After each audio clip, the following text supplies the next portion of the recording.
오늘 우리에게 주시는 하나님의 말씀은 예레미야 16장 10절부터 13절까지의 말씀입니다. 예레미야 16장 10절부터 13절까지의 말씀입니다.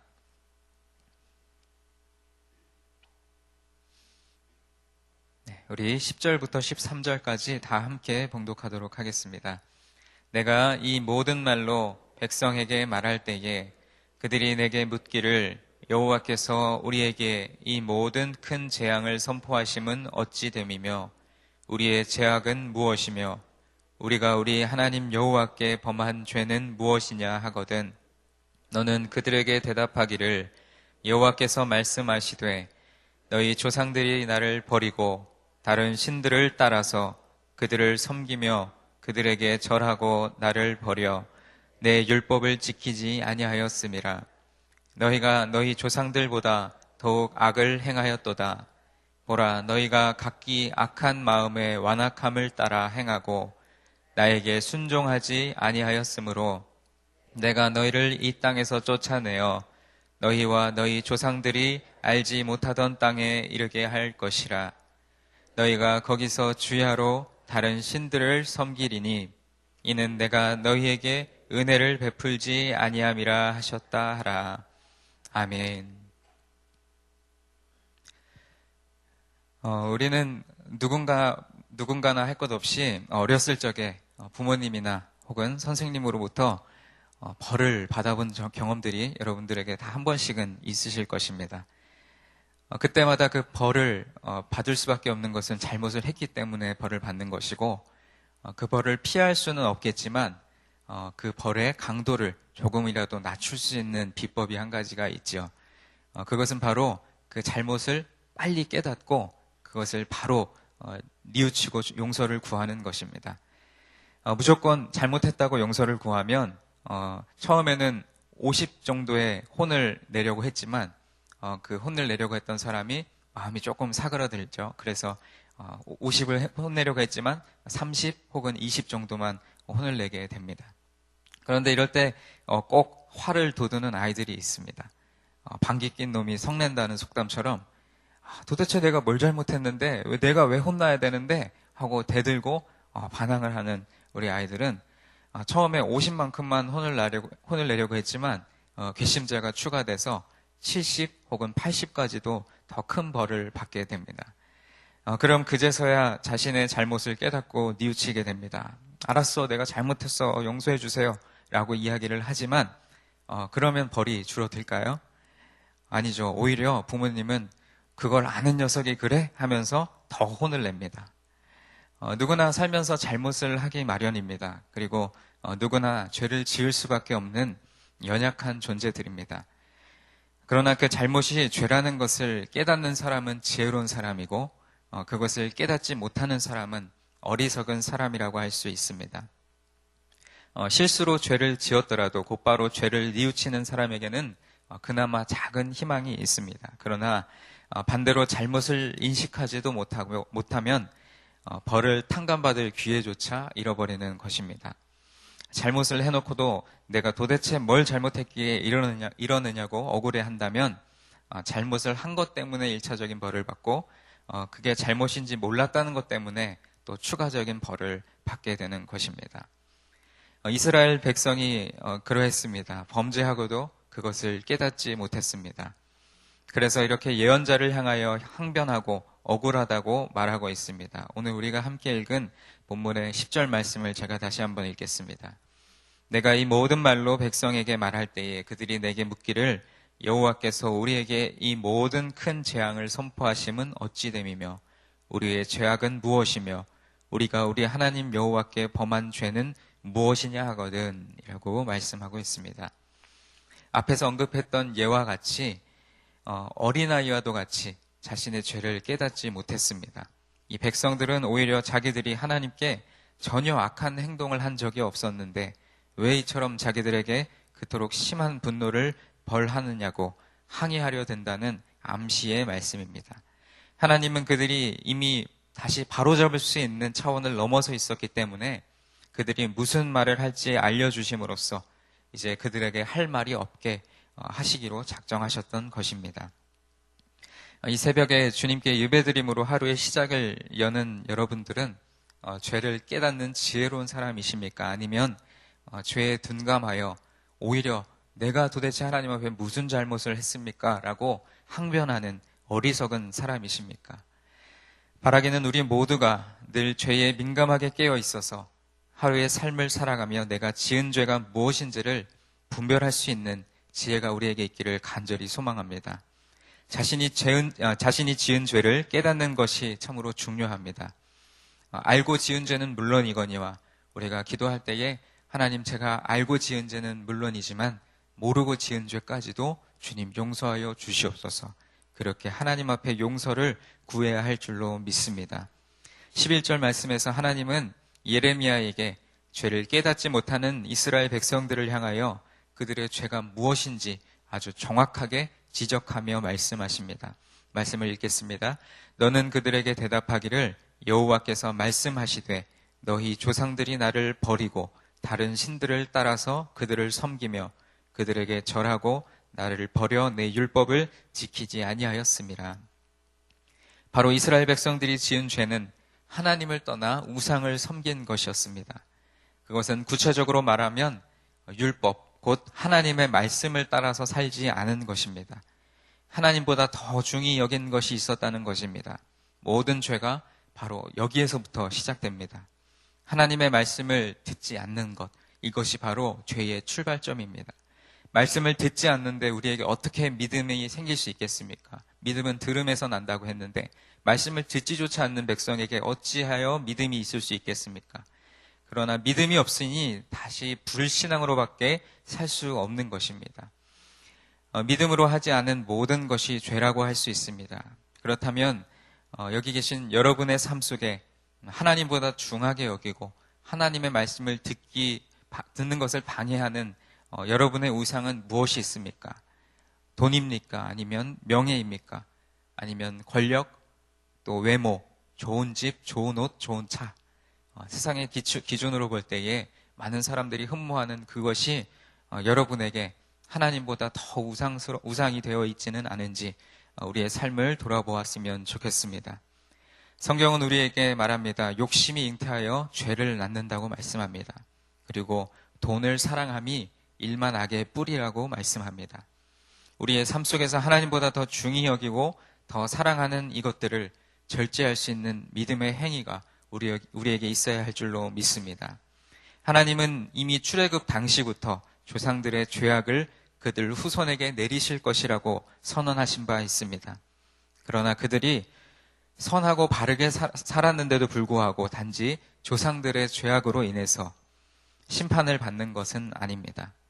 우리는 여기서 조상에게서 나쁜 본을 보았기 때문에 자신들의 죄가 죄인지를 깨닫지 못했다고 말하는 이러한 사람들의 이러한 핑계를 바라볼 수가 있을 것입니다. 그들은 조상들의 악행을 보고 거기서 교훈을 얻어 바른 길로 가야 마땅했을 것인데 이에 대해 하나님은 율법을 받았음에도 율법에 반하는 행동을 했던 그들에게는 이방인보다도 더 큰 심판이 있어야 마땅하다는 점을 예언의 말씀으로 암시하고 계신 것입니다. 12절 말씀을 보면 마음의 완악함에 대해서 말씀합니다. 이 완악하다라는 표현은 성질이 억세고 고집스러움을 뜻하는 말입니다. 이 완악함이 불순종으로 이어지는 것을 볼 수가 있습니다. 조상들이 범한 죄 그것만이 아니라 이 백성들은 더 사악하게 더 완악한 마음으로 하나님의 말씀에 불순종하게 되는 것입니다.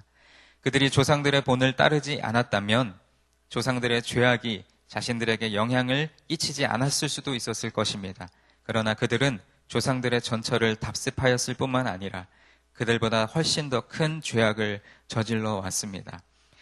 저는 이 조상들의 죄를 따르고 또 그것보다 더 큰 악행을 저지르는 모습을 어떤 이 삶의 경험을 통해서 한번 적용을 해보았는데 제가 전에 교구를 담당하기 전에 교육부서를 담당했었는데 그때 예배 시간이 10시면은 꼭 10시 10분, 15분 넘어서 예배실에 들어온 아이들이 있습니다.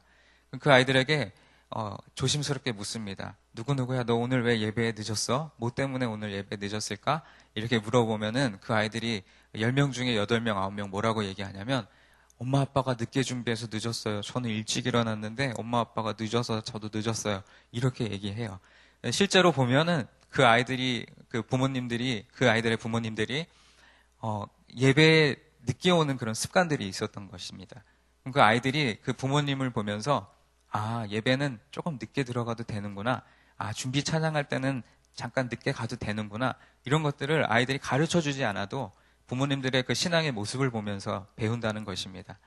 그러한 것처럼 죄의 답습이라는 것이 참으로 무섭습니다. 하나님 앞에 예배 드리는 자리에 늦는 것, 그것이 어찌 보면 작은 그냥 버릇이라고 할 수 있겠지만 그것이 나중에 그 아이들로 하여금 신앙에 대한 훈련, 그리고 예배에 일찍 나와야 된다는 그것을 망각한 채 어느 날은 그럼 오늘은 바쁜 일이 있으니까 예배 안 나가도 되겠지 하는 마음이 되면서 점점 하나님의 말씀으로부터 멀어져가는 그러한 모습을 볼 수가 있습니다.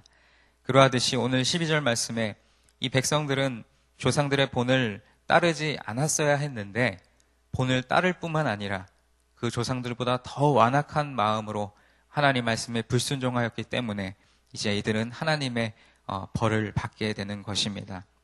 마지막으로 13절 말씀을 보시면 이제 이 백성에게 임하는 심판에 대한 내용이 등장하는데 그들은 자신들의 땅에서 쫓겨나리라고 말씀하고 있습니다. 유다인들은 참되신 하나님보다 그들이 발견하고 만들어낸 우상들을 더 좋아했으므로 이제 그들과 그들의 조상에게 알려지지 않았던, 알지도 못했던 땅으로 추방되어 거기서 마음껏 더럽고 타락한 예배를 드리도록 허용될 것이라는 말씀입니다. 그러나 그것은 살아계신 참된 하나님과 참된 종교를 부인하는 것이기 때문에 그들에게는 참으로 고통스러운 결과만 이제 일어나게 될 것입니다. 더구나 그들은 유다 땅에서와 같은 자유로운 상태에서가 아니라 이제 지긋지긋한 노예 생활 가운데서 우상 숭배를 하게 될 것임을 말하는 것입니다. 참 자유는 오직 하나님 안에 있으며 말씀에 바탕을 두고 있는 줄 믿습니다. 하나님을 떠나 사악한 우상을 섬기는 것은 노예 상태와 속박을 자초한 것이 되고 말았습니다. 여러분의 삶에 있어서 우상이 되었던 것, 하나님보다 내가 중히 여겼던 그러한 것들을 벗어버리고 던져버리지 않는다면 이제 우리는 우리가 알지도 못하는 이방 땅에 노예로 전락하여서 자유함 가운데 하나님을 예배하는 삶이 아니라 억압과 속박 가운데서 우상을 숭배하는 그러한 불쌍한 영혼이 되어버린다는 것을 오늘 말씀 속에서 깨달아야 될 줄로 믿습니다. 우리는 하나님의 품 안에 거하는 하나님의 백성이 되어야 할 줄로 믿습니다. 하나님의 품을 떠나면 우리가 자유하게 될 것 같지만 하나님의 율법을 지키는 것이 버거워서 그 율법으로부터 떠나면 내가 자유할 것 같지만 그것은 결국 속박을 당하는 지름길이 될 뿐입니다. 하나님의 땅에 서 있을 때 빨리 돌이켜야 할 줄로 믿습니다. 하나님의 땅에서 쫓겨난 후에는 그때는 후회해도 이미 늦습니다. 하나님의 진노가 이르기 전에 우리의 죄를 깨닫는 지혜로운 백성이 되기를 소망합니다. 하나님보다 더 사랑하는 나만의 우상을 제하여 버리는 결단과 담대함이 우리 모두의 삶에 가득하기를 간절히 소망합니다. 완악한 마음을 버리고 선한 양심으로 하나님의 말씀에 순종하는 겸손함이 우리에게 충만하기를 소망합니다. 하나님의 땅에서 자유함을 누리며 참되신 하나님만을 찬양하는 하나님의 언약 백성으로 세워지기를 주님의 이름으로 축원드립니다.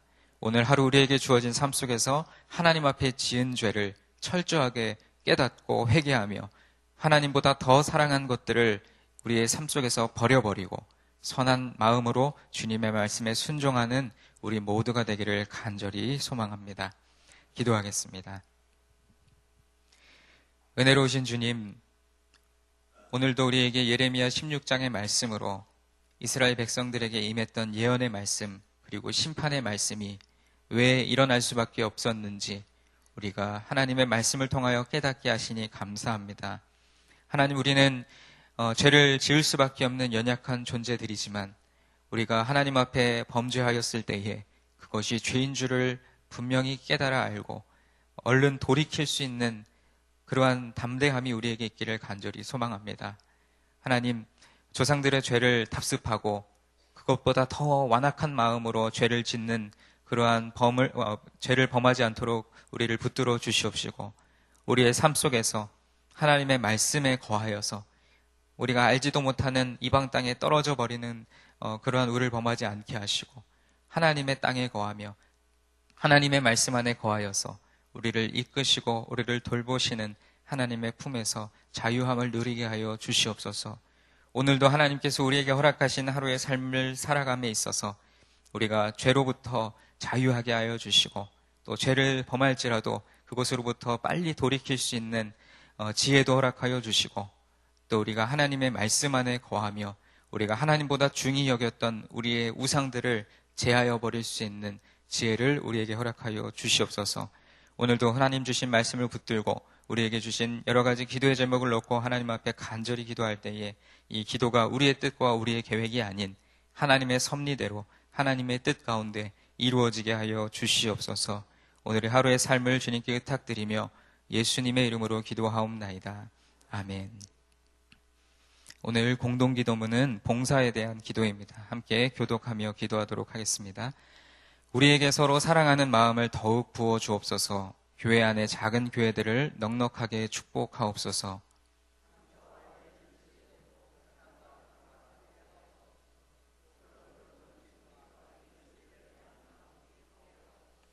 사회의 약자를 끌어안는 신앙적 어머니 공동체, 소외된 계층을 돌아보는 사회적 희망의 공동체, 올바른 가치를 살아내는 정신적 공의의 공동체이게 하옵소서.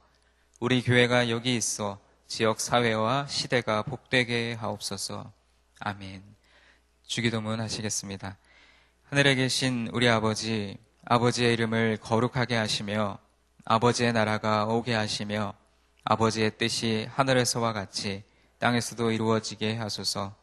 오늘 우리에게 이용할 양식을 주시고 우리가 우리에게 잘못한 사람을 용서하여 준 것 같이 우리 죄를 용서하여 주시고 우리를 시험에 빠지지 않게 하시고 악에서 구하소서. 나라와 권능과 영광이 영원히 아버지의 것입니다. 아멘. 공동의 기도의 제목을 드립니다. 지금 들은 말씀이 우리의 삶으로 이어지게 하옵소서. 오늘은 저녁 수요 예배가 있는 날입니다. 수요 예배에 많은 성도들이 나와 하나님의 은혜를 받게 하옵소서. 또 전도 특공대의 전도 사역에 능력을 더해 주시고 그 사역의 열매가 나타나게 하옵소서. 전교인 여름성경학교와 교육부서 여름성경학교를 선한 길로 인도하여 주옵소서. 또 여름 단기선교 중국, 일본, 국내에 이 선교 사역을 축복하여 주옵소서. 또 전도 대상자 VIP를 품고 기도할 때에 그들의 마음의 문이 열리게 하옵소서. 이 공동의 제목을 위해서 함께 기도해 주시고 또 개인적으로 가지고 나오신 기도의 제목을 위해서 기도하시다가 자유롭게 돌아가시도록 하겠습니다. 기도하겠습니다. 하나님 아버지, 오늘도 이 새벽에 하나님 전에 나와 찬양드리며 또 기도하고 하나님의 말씀을 함께 나누게 하시니 감사합니다. 하나님, 우리의 삶 속에 잘못을 범하고 죄를 범할 때가 많이 있지만 하나님 그때마다 그 죄로부터 빨리 돌이킬 수 있는 지혜를 우리에게 허락하여 주시기를 소망합니다. 죄인 줄도 모르고 잘못을 범한 줄도 모르고 하나님을 원망하며 하나님 앞에 반항의 모습을 보이는 것보다는 하나님, 우리가